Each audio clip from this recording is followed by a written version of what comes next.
2.6 is about dividing decimals, and the first thing that we're going to talk about when we're dividing decimals is how to divide decimals by whole numbers.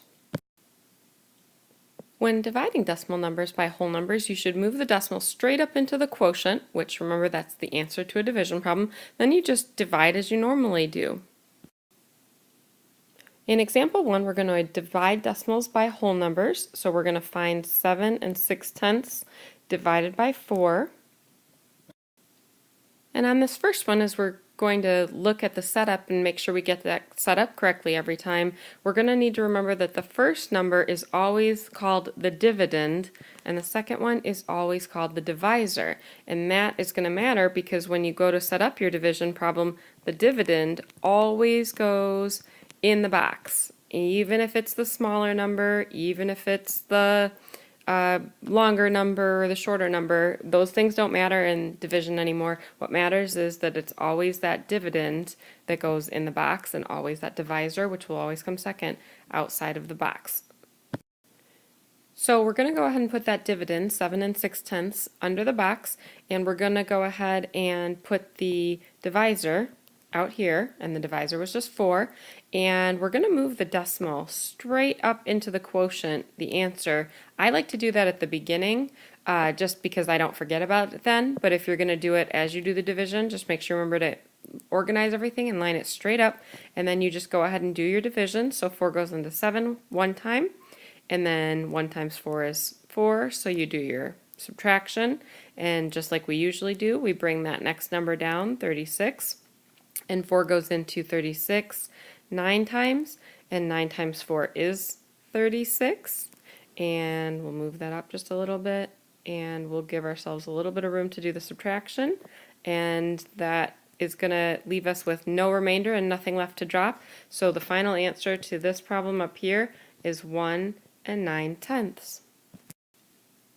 And for example B, we're going to find 4 38/100, and we're going to divide that by 12. So again, that dividend is going to go under the box. And this is just a good example of remembering that 4 38/100, that's less than 12. But even though it's a smaller number, it's still going under the box because it's the dividend. It's the first one. And then we put the 12 out here. And again, I'm going to go ahead and just move that decimal straight up there into the quotient so we don't forget about it. And in this case, 12 doesn't go into 4, so I am going to put that placeholder 0. And then we just look at the next two numbers together, and even though the decimal's there, we kind of ignore it for right now, and we just ask ourselves how many times 12 can go into 43. And it can go in 3 times, because 3 times 12 is 36, and we do our subtraction, but since 6 can't get taken away from 3 without doing some regrouping, we do that, and then 13 minus 6 is 7. We drop that next number, which is an 8, and 12 can go into 78 about 6 times, and then 6 times 12 would give me 72. And remember, if you need to do side math, please go ahead and do the side math. But what you're going to run into here is that we have a remainder down here, but even with the remainder, we don't have any numbers to drop. So what we do in that situation is we add a 0, and then we drop that 0, and now we're asking ourselves if 12 can go into 60. And it can. It can go in 5 times, and 5 times 12 is actually exactly 60. So now when we subtract, we've got no remainder, and so our final answer to this question is 0 365 thousandths.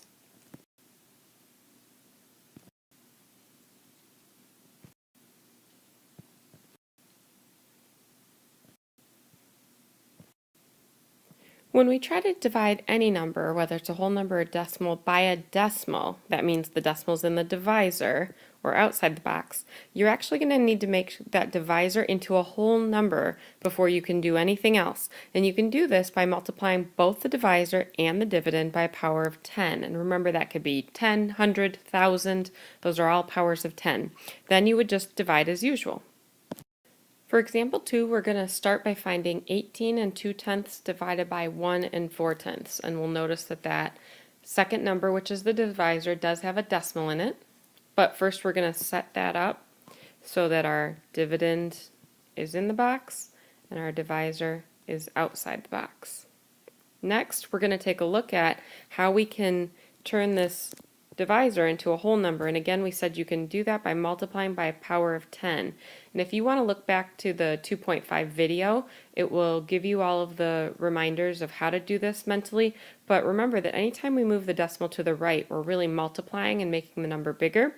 And then for each spot we go to the right, it's basically based on how many zeros. So to multiply by 10, we move one spot to the right. And if we do that in the divisor, then we do that here too, because we've got to keep everything balanced. And one thing I'm going to ask you to make sure that you do is to get in the habit of rewriting. Once you move those decimals, that you rewrite what you're dealing with. And so our new problem actually looks like 182 divided by 14. And once you've got that, you divide just like we did in example 1. And when we divide 182 by 14, we figure out that 14 goes into 18 one time. We do the multiplication and we subtract and we get 4 left over, and we bring that next 2 down, and we notice that 14 can go into 42 3 times, and 3 times 14 is exactly 42. And again, do side math as much as you need to, but when we do the subtraction, we find there is 0 remainder, so we don't have to put anything else up here, and our final answer is 13. And on this one, I'm also going to show you how you can check by using multiplication. To check division by using multiplication, what we do is we take the quotient that we think the answer is, so we just thought the answer should be 13, and we multiply that by the divisor in the problem, and if we did everything correctly, it should equal out to be our dividend. So we still have to use that same skill we did in 2.5 for multiplying decimals. So 4 times 3 is 12, and 4 times 1 is 4 plus 1 is 5, placeholder 0, done with this, done with this, and 1 times 3 is 3, 1 times 1 is 1, we add, I keep running out of room for this, but I'm going to go ahead and move it a little, add all of those columns up. We notice up here that there is 1 digit after the decimal. That means I need 1 digit after the decimal down here, and so 18 and 2/10 is my original dividend, so that means we did the division correctly, and that's how you can check it. For letter B on example 2, we're going to find 273 thousandths divided by 39 hundredths, and again, step 1 needs to be to go ahead and make this divisor into a whole number by multiplying by a power of 10. In this case, we're actually multiplying by 100 because we're going to the right, and that's the multiplication, and we're moving 2 spots, and that would be the 2 zeros. And when we do 2 spots to the right or multiply by 100 in the divisor, then we've got to do the same thing in the dividend, which would actually mean that our decimal would move from here to here, and you can see why we need to rewrite it. And so your next step is going to be to rewrite. And so what it now says is 27 3/10 divided by 39. And I just added the actual steps there. So the first step we said was to make the divisor a whole number, and we did that by multiplying by a power of 10. Step 2 was to rewrite the new problem, and step 3 is just to divide. And in this case, 39 can't go into 2. So you can put a 0 there. It can't go into 27, so we can put a 0 there. We do need to remember to move that decimal straight up into our quotient, and then we ask if 39 can go into 273, and it can.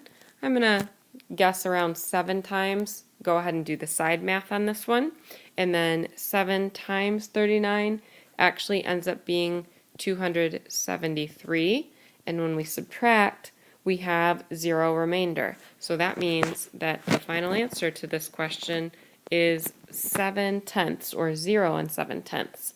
And remember to try that check step out by multiplying that quotient that we just got by the divisor and see if you get the dividend.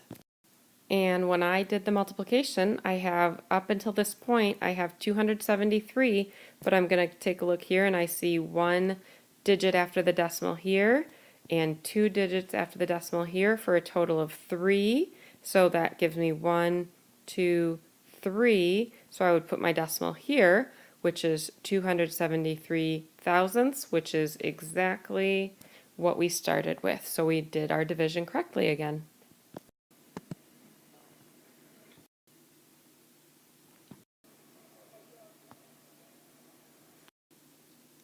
Example 3 is learning about how sometimes we have to put zeros in the dividend and into the quotient, but we start the same way as we have been with the first number in the box, the dividend, and the second number outside, and then we look for how we can make this into a whole number. This time it's going to take us 3 spots to the right, so that's multiplying by 1,000.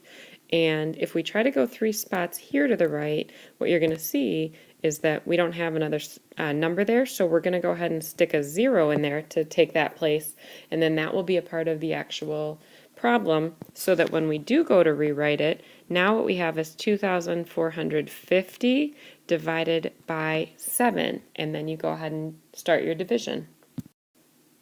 And I started the division, and I kind of went through the how 7 goes into 24 3 times, and 3 times 7 is 21, do the subtraction, left us with 3, we dropped the 5, 7 goes into 35 5 times, 5 times 7 is 35 too, and we subtract and we get a remainder of 0.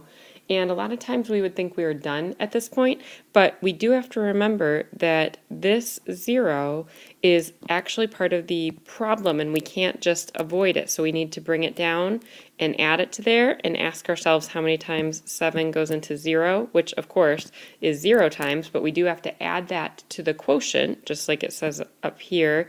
Oops, sorry about that. Sometimes we have to add it to the quotient. And so our final answer is actually 350. And again, you can check just the same way we always have been so far, which is to take that quotient of 350, multiply it by the original, and I always do that, don't give myself enough room there, but multiply it by the original divisor, which was 7 thousandths, and then do the multiplication. And in this case, you don't really have to do all these extra zeros. You don't have to multiply by all those extra zeros because you know they're just going to do placeholder zeros and kind of add 0 to everything. But we do have to count to see that there are 3 digits after the decimal here, so I need 3 digits after the decimal in my answer, and that's the same thing as 2 and 45 hundredths. So that's exactly where we started, so we know we did it correctly.